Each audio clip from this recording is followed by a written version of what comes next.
Close your eyes and try to breathe. Now, imagine that every breath you take is thick, heavy, and tastes like the sweat of 20 men who haven't seen a bar of soap in 6 months. Imagine the ceiling is so low that you can't stand upright, forcing you into a permanent submissive crouch. Imagine the floor beneath you isn't just wood, but a vibrating carpet of thousands of black-backed cockroaches, and the only thing between you and a pool of toxic, fermenting sludge is a few inches of rotting oak. Welcome back to the archives. I'm Charon. We've talked about the rot in the gut and the bonds in the dark. But today, we're going to talk about the physical space where a pirate spent 2/3 of his life. We're talking about the crush. The movies love to show you pirates sleeping on deck under the vast romantic canopy of the Caribbean stars, the cool sea breeze ruffling their hair. It's a beautiful image. It's also a death sentence. No pirate captain worth his salt would let 100 men sleep on deck. Why? Because a sudden squall would wash half the crew overboard before they could blink. And a damp sailor is a sick sailor. No, the crew lived below. They lived in the hold, a space that was never intended for human habitation. And today, we are going to walk through that nightmare, inch by agonizing inch.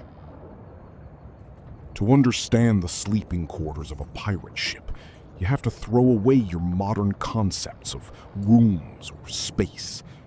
A typical pirate sloop or schooner was roughly 80 to 100 feet long. Sounds large, doesn't it? But once you subtract the space for the masts, the galley, the spirit room, the powder magazine, the water casks, and the armory, what you have left is a cramped, triangular tunnel of darkness. The headroom was the first thing that broke a man. On a merchant vessel or a pirate prize, the 'tween decks, the space between the upper deck and the hold, was rarely more than 5 feet high. If you were an average man of the 18th century, standing about 5'6", you lived your life with a permanent kink in your neck. You moved like a crab. You learned to navigate the ship by the feel of the beams against the top of your skull. Over months at sea, this changed a man's posture. It curved the spine. It turned young men into stooped, gnarled figures who looked decades older than they were. This wasn't a room. It was a horizontal world. And in this horizontal world, you had to fit 80 to 100 men. How do you fit 100 men into a space smaller than a modern studio apartment? You use the hammock. The hammock was a gift from the Taino people of the Caribbean, discovered by Columbus and adopted by every navy in the world. To the Admiralty, it was a miracle of efficiency.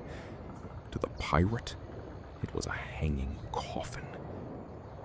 In the British Navy, the regulation space for a man's hammock was precisely 14 inches wide. 14 inches. Think about that. That is barely the width of your shoulders. Pirates, being outlaws, didn't follow Navy regulations, but they were bound by a harsher law, the law of physics. When you pack 100 men into the gun deck, you don't get personal space. You get touching tight. The hammocks were slung from wooden cleats in the overhead beams. They were hung in a staggered pattern, head to toe, so that when you climbed into your canvas sling, your face was inches away from the calloused, salt-crusted feet of the man next to you. When the ship rolled, and the ship was always rolling, the entire mass of humanity swung in unison.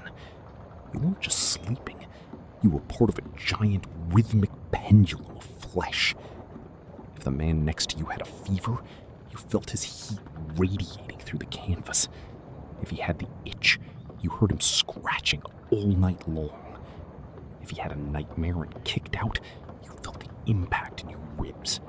But the physical crowding was nothing compared to the atmospheric horror. A pirate ship was a wooden box sealed with pitch and tar. It was designed to keep the ocean out, but it also kept the air in. Down in the crush, there was no ventilation. There were no windows, and the hatchways were often covered with heavy gratings or tarpaulins to keep out the spray. Within an hour of the crew turning in, the oxygen level in the hold would begin to drop. The air would grow thick and heavy. Historians and naval surgeons of the time recorded a terrifying phenomenon. They would walk into the crew's quarters with a tallow candle, only to have the flame flicker and die. Not because of a draft. There were no drafts. But because there simply wasn't enough oxygen to support combustion. Now, imagine trying to sleep in air so foul it can't even keep a candle lit. You aren't breathing, you're drowning in a dry sea of carbon dioxide and human off-gassing. The walls would begin to sweat, not because of the ocean, but because the collective breath of 100 men would condense on the cool wood of the hull, dripping back down onto the hammocks in a greasy, lukewarm rain. This breath water was a vector for every lung rot and fever known to man. If one man coughed, the entire hold was breathing his sickness within minutes. Now, take that airless, cramped tunnel and move it to the Caribbean in July. The sun beats down on the black tarred decks above, heating the wood until it's painful to touch. The ship becomes a slow cooker. Temperatures in the sleeping quarters could easily soar to 105 or 110 degrees Fahrenheit. The humidity was near 100%. In this heat, the scent of the ship changed. It wasn't just the smell of unwashed bodies anymore. It was the smell of fermentation. The salt beef in the casks was rotten. The vinegar was turning. The bilge water below the floorboards, a soup of dead rats, spilled beer, and human waste was working, releasing bubbles of methane and hydrogen sulfide. It was a chemical assault. Men would lie in their hammocks, buck naked and slick with sweat, gasping for air that felt like a hot, wet rag pressed over their faces. In this environment, sleep wasn't rest. It was a state of semi-conscious delirium. You didn't wake up refreshed. You woke up with a pounding headache from the lack of oxygen and the toxic fumes. Your skin covered in a ship slime that combined sweat, soot, and the condensation from the ceiling. If you managed to fall asleep despite the heat and the air, you then had to contend with the noise. A pirate ship is never silent. It is a living, groaning animal. The timber creaks, the masts moan, and the sea thrashes against the hull just inches from your head. But the human noise was worse. Imagine 100 men snoring, wheezing, and grinding their teeth in a space with no acoustic dampening. The sound echoed off the low ceiling, creating a wall of noise that never stopped. There was the rhythmic thump-clack of the bilge pumps, which had to be manned 24 hours a day. There was the scratching of the rats in the wainscoting. And then there were the insects. On a tropical ship, the cockroaches were legendary. They weren't the small house pests you know. These were Spanish flyers. 3 inches long with hard mahogany shells. At night, they came out by the thousands. They would crawl over the hammocks, looking for any trace of moisture or food. A sleeping pirate would often wake to the sensation of dozens of tiny spiked legs skittering across his face. The sound of the cockroaches was a constant dry rustle, like dead leaves blowing across a deck. If you stayed very still, you could hear them gnawing on the leather of your boots or the calluses on your feet. They were the true masters of the hold, and they never slept. But perhaps the greatest logistical nightmare for a pirate's sleep was the watch system. A ship is a machine that never stops, which means the crew can never sleep all at once. The crew was divided into the starboard and larboard watches. Every 4 hours, a bell would ring. The men who had been sleeping for 4 hours had to tumble out of their hammocks, bleary-eyed and exhausted, to go on deck. Meanwhile, the men who had been working in the wind and spray for 4 hours would come down to take their places. This led to a practice called hot bunking. In a crew that was overstrength, which most pirate ships were, there weren't enough hammocks for everyone. When you got out of your hammock to go on watch, another man, cold and wet from the deck, would immediately climb into it. You slept in his damp heat. He slept in yours. Because of this 4-hour cycle, no pirate ever achieved deep, restorative sleep. They lived in a state of permanent sleep drunkenness. This was why pirate discipline was so erratic. You were dealing with 100 men who were chronically sleep-deprived, oxygen-starved, and overheated. It's no wonder they were prone to sudden explosions of violence or fits of weeping madness. Let's descend one level lower. Just beneath the feet of the sleeping men, under the floorboards, lay the limber holes and the bilge. This was the digestive system of the ship, and it was a sewer. On a pirate ship where hygiene was a joke, the bilge was a toxic waste dump. Every liquid that spilled on the upper decks, blood from the galley, vomit from the seasick, leakage from the spirit casks, eventually found its way to the bilge. In the tropical heat, this mixture would stagnate. It turned a thick, oily black. The rats loved it. A ship could carry a population of rats that numbered in the hundreds or even thousands. They weren't just pests. They were a biological hazard. They carried the Black Death. They carried typhus. And they carried fleas. But to a starving pirate, a rat was also a source of fresh protein. There were accounts of pirates lying in their hammocks at night, dangling a piece of string with a bit of cheese over the edge, waiting to fish for a rat. It was a grim sport, born of both hunger and the need for some kind of entertainment in the airless dark. But for every... You might think the captain had it better. In the movies, he has a grand cabin with windows and a bed. On a real pirate ship, the great cabin was often a shared space used for councils and navigation.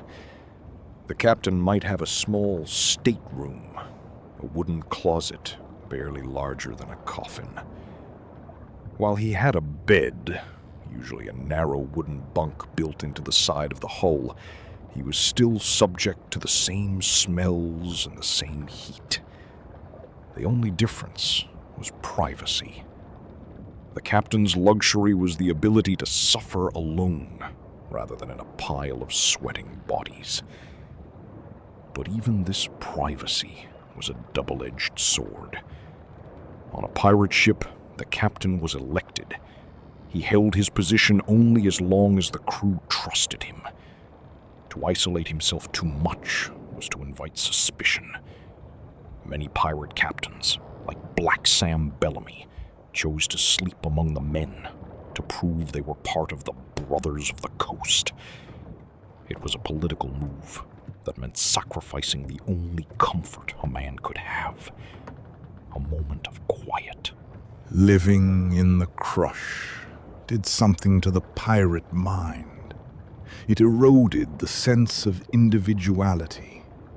When you sleep, eat, and breathe in such close proximity to others, the self begins to blur.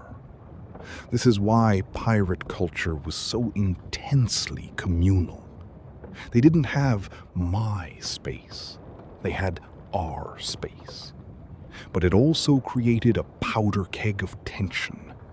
A single man who snored too loudly, or a man who had a wet cough that kept everyone awake, could find himself the target of a collective midnight wrath. Fights broke out in the dark, short, brutal scuffles with knives or marlin spikes, often over nothing more than a stray foot or a stolen inch of hammock space. The quartermaster's job was to keep the peace, but in the 'tween decks at 2 a.m., there was no law but the law of the fist. And then there was the weather. We've described the hold in a calm sea. Now, imagine a hurricane. The ship is no longer rolling, it is pitching and heaving. The angle of the deck can change by 45 degrees in a second. In the hold, the hammocks are no longer swinging gently, they are crashing into each other. The cleats holding them to the beams groan under the strain. If a cleat snaps, the man in the hammock is flung across the deck like a stone from a sling, often breaking bones against the iron cannons. Water begins to pour down the hatchways. The crush is no longer just hot and airless. It's flooding. The men have to abandon sleep to man the pumps, working in waist-deep, freezing water in the dark, while the ship threatens to break apart around them. For a pirate, a storm wasn't just a danger to the ship. It was the final theft of their only refuge. In this environment, men developed weird habits to survive. They would bind themselves into their hammocks with ropes so they wouldn't fall out during the night. They would wrap their heads in damp rags to try and filter the foul air. They would tell long, whispered stories, not of adventure, but of land. They would talk about the smell of fresh hay, the feeling of a bed that didn't move, the taste of water that didn't have hair in it. These sleeping habits were the only thing that kept them from total mental collapse.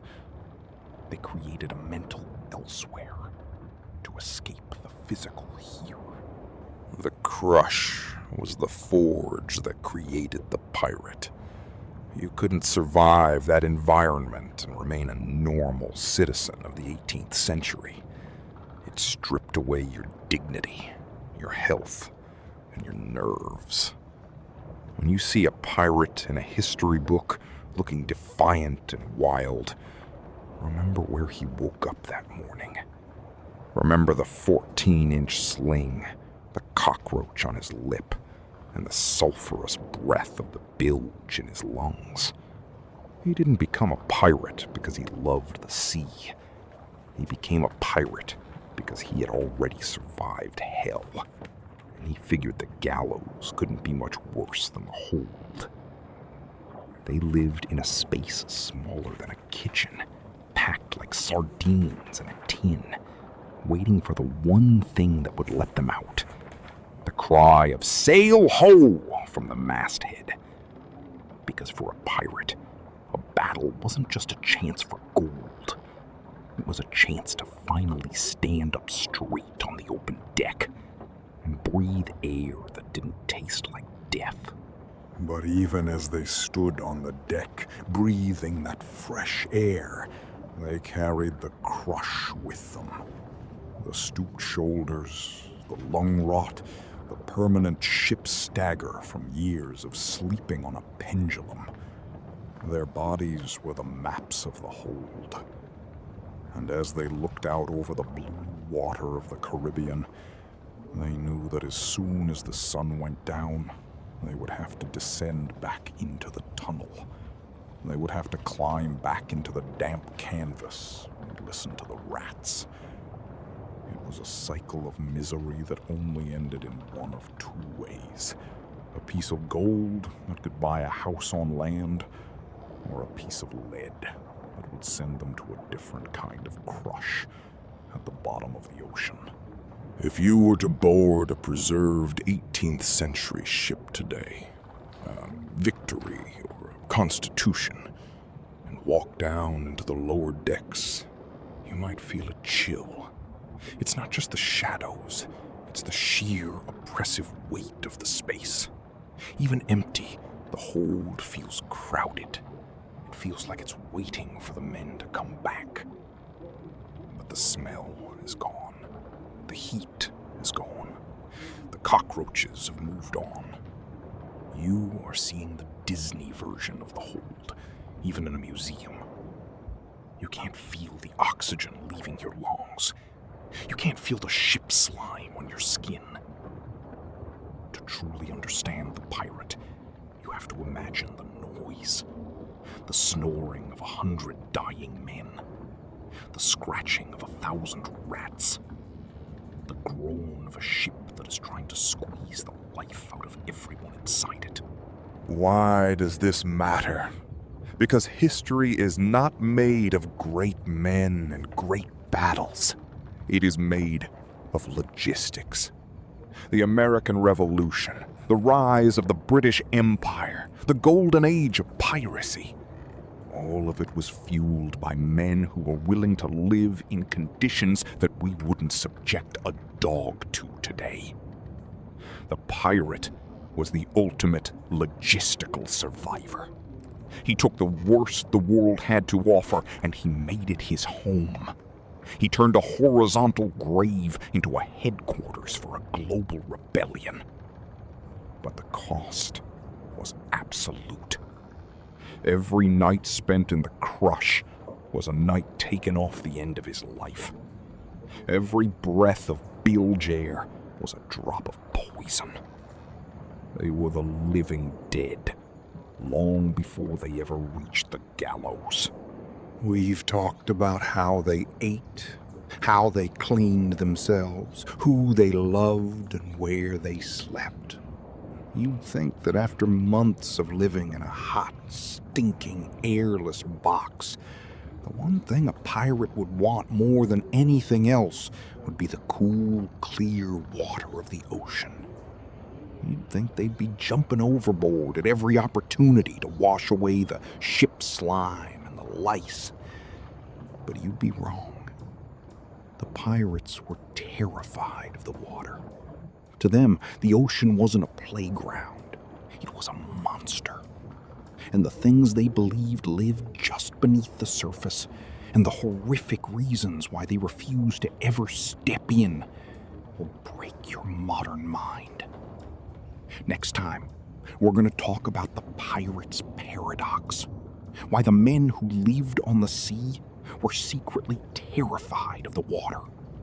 We'll talk about the blue graves, the sharks that learned to recognize the sound of a ship's bell, and the reason why a pirate would rather die of thirst than take a swim. Stay on the wood, friends. It's the only thing keeping you out of the crush.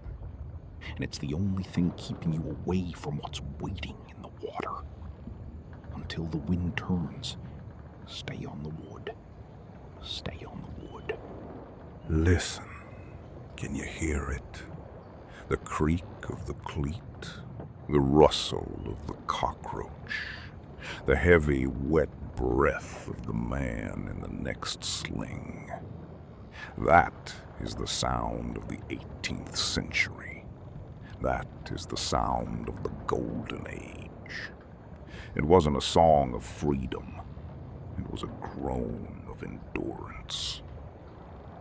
100 men, a room smaller than your kitchen, a life measured in 4-hour increments. If you had to spend just one night in the crush, you'd understand why they fought so hard. You'd understand why they drank so much.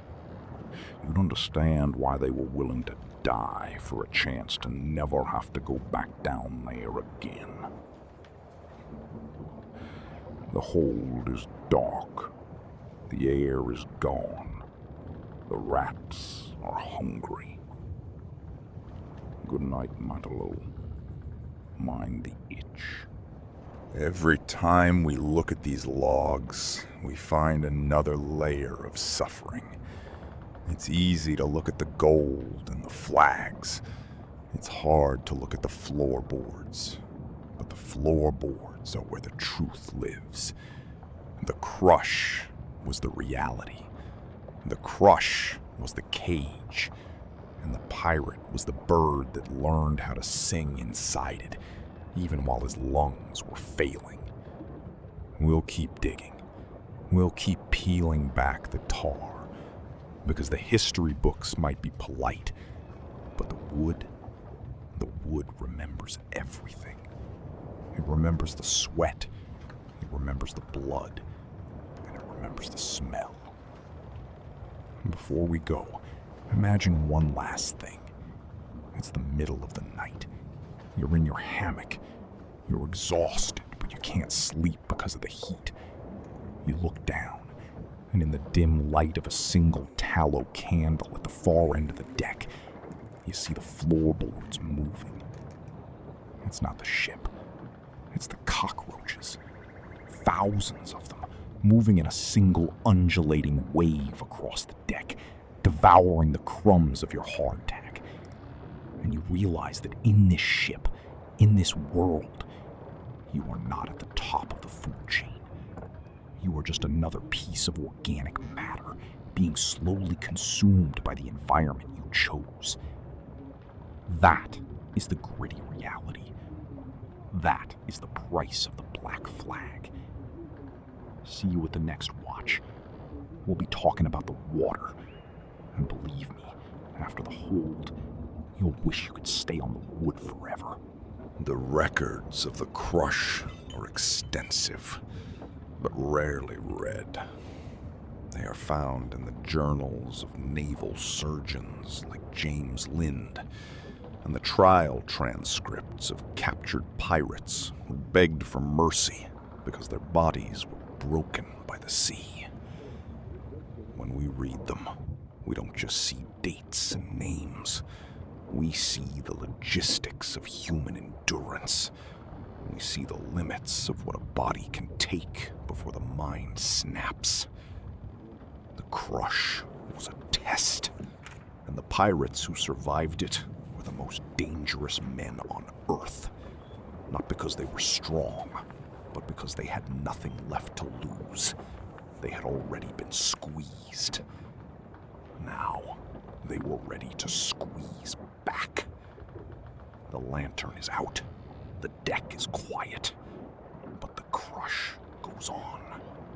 Stay on the